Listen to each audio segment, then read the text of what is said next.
성경은 우리에게 하나님 사랑과 이웃 사랑을 늘 말씀하고 있습니다. 하나님을 사랑한다는 것은 결국은 이웃을 사랑함을 통해서 드러나는 하나의 표현일 수도 있습니다. 여러분, 이웃을 사랑하는 방식에는 두 가지가 있습니다. 바로 이웃의 마음을 헤아려 보는 것입니다. 내가 만나는 이웃, 나의 주변의 이웃들이 어떤 마음을 가지고 살아가는지를 돌아보는 것입니다. 이웃의 상황과 어려움을 생각해 보는 것은 너무나도 중요한 것이죠. 두 번째는 내 마음이 어떠한지를 또한 살펴보아야 합니다. 내 마음이 정말로 그들에게 긍휼의 마음을 가지고 있는지, 그들을 향한 진정한 사랑의 마음이 나의 마음 가운데 있는지를 보아야 합니다. 우리는 내 안에서부터 이웃 사랑이 시작될 수 있다는 사실을 기억해야 하는 것입니다. 내 마음이 움직이지 않고서는 우리는 어떤 누구도 사랑할 수 없습니다. 내 마음에 하나님의 사랑이 자리 잡지 않고서는 우리는 세상을 사랑할 수 없다는 것입니다. 상대의 마음을 살펴보는 것 너무나 중요한 부분입니다. 현대에 들어와서 행동심리학과 행동과학이 굉장히 많은 주목을 받고 있습니다. 이것이 경제에 탁월하게 효과를 보여주고 있기 때문입니다. 자주 구매하는 물품을 가장 먼 곳에 배치하여 그곳까지 가는 과정 속에 또 다른 상품들을 구매할 수 있는 심리들을 그렇게 유도하고 있습니다. 세상은 상대방의 마음을 꿰뚫어 보면 자신들의 이윤을 추구할 수 있다고 생각합니다. 그러나 성경은 전혀 다른 각도에서 그 마음을 다루고 있습니다. 상대의 마음을 헤아려 보는 것으로 서로를 더 섬기라는 것입니다. 상대의 마음을 통해서 서로가 더 하나 되어지고 서로의 사랑이 더 끈끈해져서 이와 같은 공동체를 통한 하나님의 역사가 나타나기를 바라는 것이죠. 세상적 관점에서는 이윤 추구의 어떤 의미를 담고 있다면 하나님의 관점에서의 사랑과 이웃에 대한 마음은 결국은 서로가 함께 그 마음을 공존할 수 있는 그 사랑을 가지라는 것입니다. 여러분, 예수님께서는 상대방의 마음을 헤아려 줘서 그 마음을 아는 것만큼 중요한 것이 없다라고 늘 우리 가운데 말씀을 합니다. 내가 상대를 아는 만큼 내가 그에게 더 많은 것들을 줄 수가 있는 것입니다. 그것이 바로 우리의 마음이 어떠하냐라는 선제된 그 질문 속에서 나타나는 것이죠. 내 마음 가운데 상대를 향한 그 마음이 어떠한 마음이냐? 나는 어떠한 마음을 가지고 상대에게 나의 시선과 나의 마음을 두고 있느냐? 그 마음이 크면 클수록 우리는 상대에 대한 그 시선과 주고자 하는 마음도 훨씬 더 커질 수밖에 없습니다. 그래서 마태복음 7장 2절에서 너희가 비판하는 그 비판으로 너희가 비판을 받을 것이요 너희가 헤아리는 그 헤아림으로 너희가 헤아림을 받을 것이니라. 중요한 것은 나라는 거예요. 내가 어떻게 하느냐에 따라서 그 행하는 삶의 모습을 통해서 결국 그것이 비판이 되고 헤아림이 될 수 있다는 것입니다. 오늘 본문의 말씀은 성경에서 황금률이라 그렇게 이야기합니다. 특별히 7장 12절의 말씀은 황금률입니다. 이 말씀이 처음부터 예수님께서 이 말씀은 황금률이야 라고 이렇게 정해준 것은 아닙니다.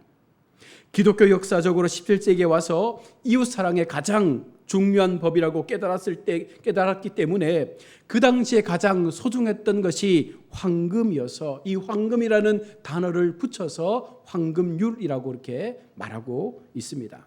그때부터 이것을 황금률이라 부르기 시작했습니다. 마태복음 7장 12절에 그러므로 무엇이든지 남에게 대접을 받고자 하는 대로 너희도 남을 대접하라. 이것이 율법이요 선지자니라. 왜 우리 주님은 우리에게 이 마태복음 7장 12절의 말씀을 주셨고 왜 황금률의 말씀을 특별한 말씀으로 우리 가운데 이것을 허락하셨느냐라는 것이죠. 성경에서 선지자와 율법과 선지자라고 하면 그것은 구약 성경 전체를 의미하는 것입니다. 왜냐하면 구약 성경은 말 그대로 율법과 선지자로 구성되어 있기 때문입니다. 예수님께서 이 모든 것들을 요약하셔서 너희가 대접받고자 하는 대로 남에게 그렇게 대접해 주라 말씀합니다. 하나님께서 말씀하신 이 전체 말씀의 핵심 엑기스가 바로 너희가 대접받고자 원한다면 너희가 그렇게 남을 대접하라는 것입니다. 핵심적인 말씀을 요약한다는 것은 그 속에 너무나 중요한 의미가 담겨 있다는 것을 반증합니다. 첫 번째로 이 요약은요, 방대한 내용을 이해하는데 우리에게 많은 도움을 주죠. 다 읽지 않더라도 이 한 절의 핵심 말씀 속에서 주님이 주시는 교훈이 무엇인지를 우리는 발견할 수가 있습니다. 다 똑같은 지성과 영성을 갖는 것은 아닙니다. 그래서 요약은요, 이해의 저변을 넓히는데 도움을 줍니다.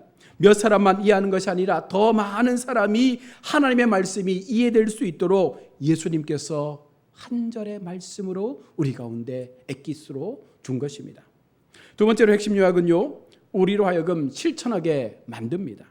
예수님께서는 우리가 실천할 수 있도록 바르게 그의 삶을 살아갈 수 있도록 이 말씀을 임팩트하게 우리 가운데 준 것이죠. 너희가 믿는 대로, 너희가 믿는 그 믿음의 행위대로 너희가 삶을 살아가라라는 것입니다. 세상의 모습을 보면 하나님이 주신 이 율법들을요, 하나님은 축약해서 우리 가운데 말씀하지만 인간적인 방법대로 우리는 나름대로 이 율법을 확장하기도 하고 이 율법의 말씀을 축소할 때도 있습니다. 율법주의자들은 믿음 생활한다는 것은 하나님이 주신 법을 지키는 것이다 라고 그렇게 생각하며 하나님의 법을 지키는 것에 모든 시간을 투자합니다. 그래서 율법주의자들은 계명을 늘리는 것에 더 많은 관심을 가지고 있습니다. 원래 하나님께서 주신 율법은요, 10계명으로 시작합니다. 그런데 이스라엘 사람들은요, 만족하지 못한 거예요. 왜냐하면 그들에게 법을 지키는 것이 신앙생활이었기 때문에 그렇습니다. 그렇기 때문에 더 많은 법을 원한 거예요. 세월이 갈수록 그들은 더 많은 법을 더해갔고 예수님 당시에는 너무나 많은 법이 있어서 사람들이 움직이는 것조차 하나하나의 법에 저촉되어져서 제대로 할 수 없었던 시대였습니다. 예수님은 안식일 날 사람을 고쳤다는 이유로 많은 비난과 죽음을 협박을 당하기까지 했습니다. 하나님이 정한 법이 아닙니다. 인간들 스스로가 그들의 신앙적 어떤 만족을 얻기 위해서 그들이 만들어 놓은 그 법 안에 갇혀서 결국은 그 법이 그들을 지배하게 된 것입니다.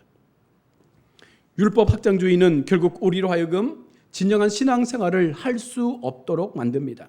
율법이 늘어날수록 하나님을 잘 믿게 만드는 것이 아니라 율법의 노예가 되어져서 결국은 그 율법 안에서 아무것도 행할 수 없는 어리석은 자가 되고 마는 것입니다.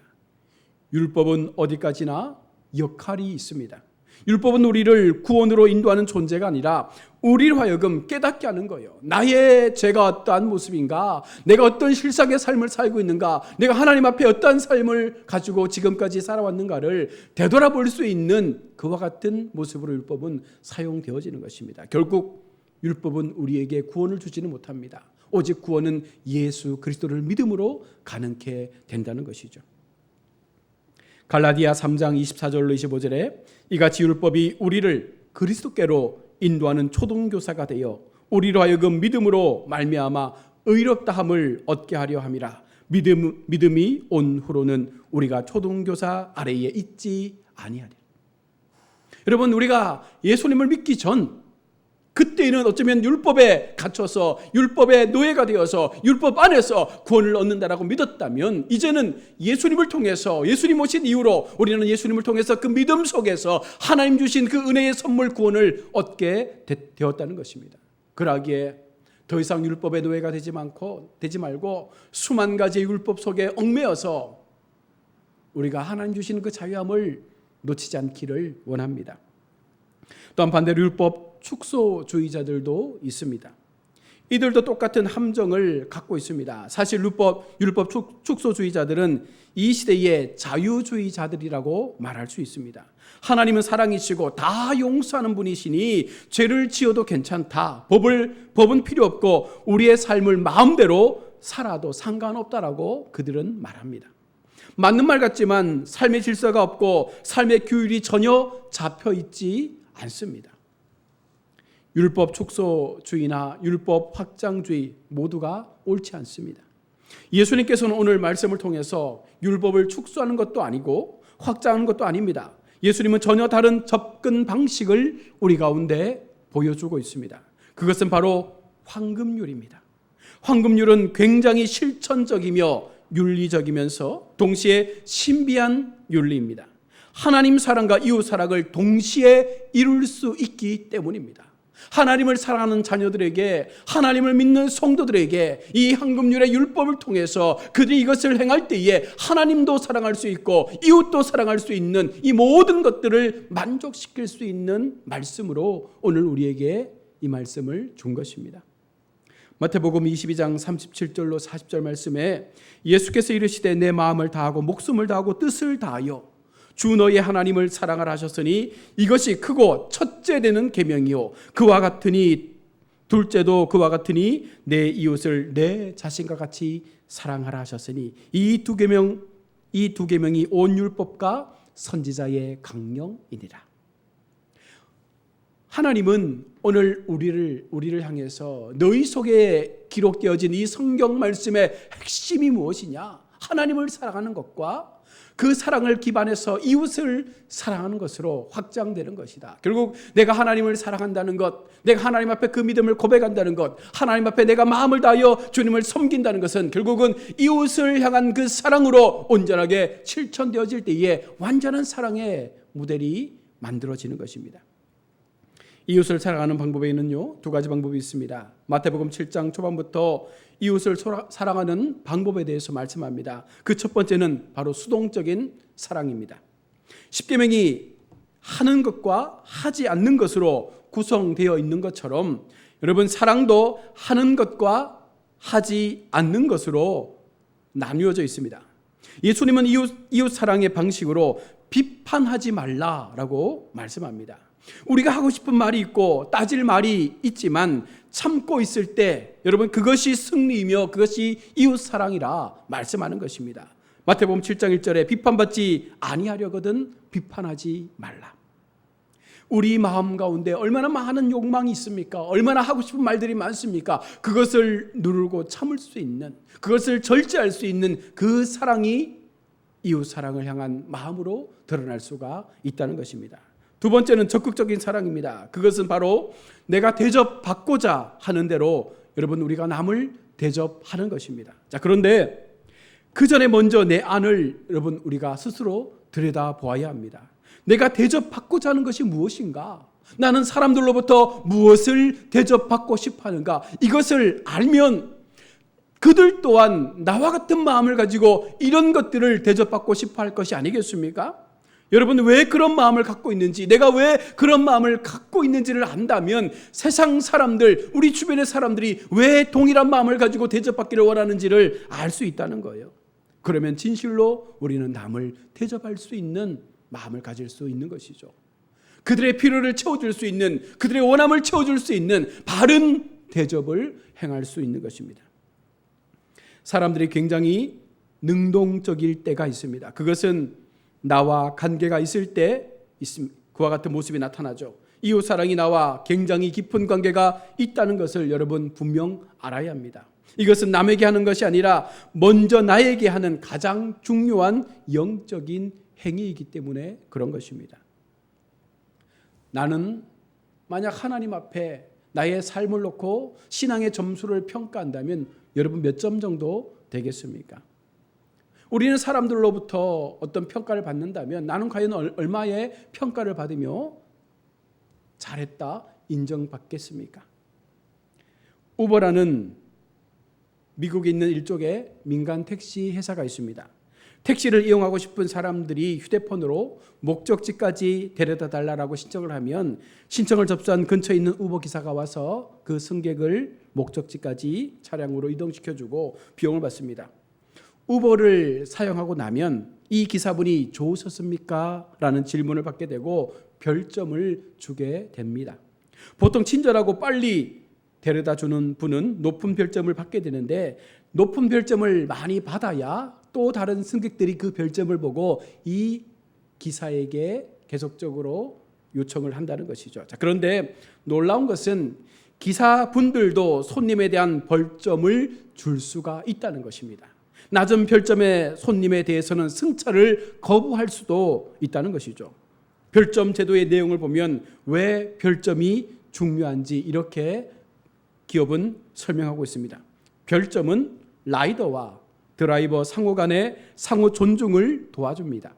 회원님이 드라이버에게 배려받기를 바라듯이 드라이버도 라이더로부터 배려받고 싶어합니다. 높은 별점은 친구들 사이에서 자랑할 수 있을 뿐만 아니라 많은 사람이 당신과 보낸 시간이 즐거웠다는 뜻이기도 합니다. 계속 좋은 별점을 유지해 주세요.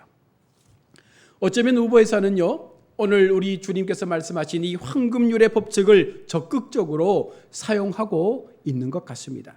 우리가 대접받고자 하면 먼저 대접을 해야 한다는 것을 여러분 분명 깨달아야 합니다. 그저 받기만을 원하는 인생이 아니라 오히려 남을 향하여 대접할 수 있는 삶을 살아갈 때에 나에게도 그 대접의 사랑이 찾아오게 되기 때문입니다.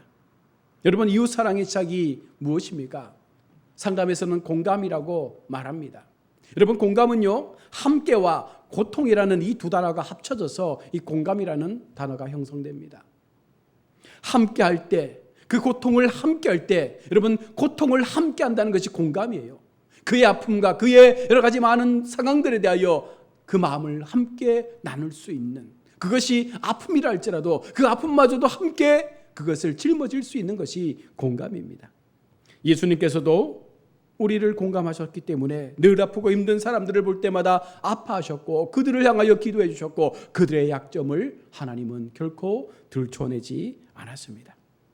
예수님께서 마태복음 8장에서 나병에 걸린 한 남자를 고치실 때에 내가 원하노니라고 말씀합니다. 이 말씀은 내 마음에 너를 긍휼히 여기는 하나님의 마음이 있으니 깨끗함을 받으라는 것입니다. 내 마음에도 너를 향한 긍휼의 마음이 있다는 거예요. 여러분, 우리 마음 가운데 우리 주변의 사람들을 바라보면서 우리 가족들을 바라보면서 이 긍휼의 마음을 가져야 하는 거예요. 그들을 향해서 이 마음을 가지기 시작하면 우리는 계속해서 그들 속에 하나님께서 말씀하여 주시는 이 사랑이 조금씩 나타나게 되는 것입니다. 우리는 남의 마음을 헤아릴 줄 알아야 합니다. 그러나 내 마음에 하나님의 마음이 먼저 있어야 하는 줄로 믿습니다. 그 마음 없이 하는 모든 행위들은 어쩌면 나를 더 드러내고 싶은 마음에서 시작되는 것일 수 있습니다. 그것은 이웃사랑이 아니죠. 진정한 이웃사랑의 시작은 나를 먼저 들여다보고 내 마음 가운데 내가 받은 하나님의 사랑, 나로부터 시작되어지는 그 하나님의 은혜가 무엇인지를 깨닫고 오히려 철저하게 나를 감추고 세상을 향하여 하나님의 마음을 가진 자로서 그 마음을 전하고자 했을 때 이것이 진정한 이웃사랑의 출발이 될 수가 있다는 것입니다. 말씀을 맺습니다. 사랑하는 우리 성도 여러분, 하나님은 오늘 우리에게 황금률이라는 너무나도 귀하고 소중한 말씀을 주시면서 너희가 나를 사랑하느냐? 너희 속에 하나님을 향한 참 믿음이 있느냐? 그 믿음을 통해서 너희가 구하는 것들이 무엇이냐? 너희가 참으로 바라고 원하는 세상에서의 삶이 무엇이냐를 오늘 우리 가운데 묻고 있습니다. 여러분, 무엇입니까? 우리는 무엇을 향해 살아갑니까? 무엇을 향해서 오늘 이 시간 주님 앞에 나와 하나님을 예배합니까? 우리 마음 가운데 갈급함이 무엇입니까? 내 심령 깊은 곳에 내가 원하고 바라는 것들이 무엇입니까? 여러분, 그것을 보셔야 합니다. 그 마음을 보시고 그 중심을 보시고 내 심령 깊은 곳에 진정으로 하나님의 은혜와 사랑이 있는지를 되짚어 보십시오. 그리고 정말 내가 원하는 것이 무엇인지를 깨닫고 세상 사람들이 그와 같은 것들을 원하고자 할 때에 내가 줄 수 있는 것이 무엇이며 내가 주님의 사랑으로 어떻게 그들에게 그 사랑을 공감하며 함께 아파할 수 있을지에 대한 그 마음들을 우리가 나눌 수 있을 때 여기에서부터 진정한 황금률의 하나님의 사랑은 실천되어지는 줄로 믿습니다. 말뿐인 기독교가 아니라 말뿐인 성도의 삶이 아니라 진정으로 우리가 하나님을 사랑한다면 우리의 삶의 행위 속에서 내게 베풀어 주신 그 하나님의 마음처럼 우리도 세상을 향해서 우리의 이웃들을 향해서 그 마음을 가지고 대접받기보다 먼저 대접할 수 있는 모습으로 우리의 삶의 시간들을 아름답게 살아가시는 우리 모든 성도님들 다 되시기를 주의 이름으로 축원합니다. 아멘. 기도하겠습니다.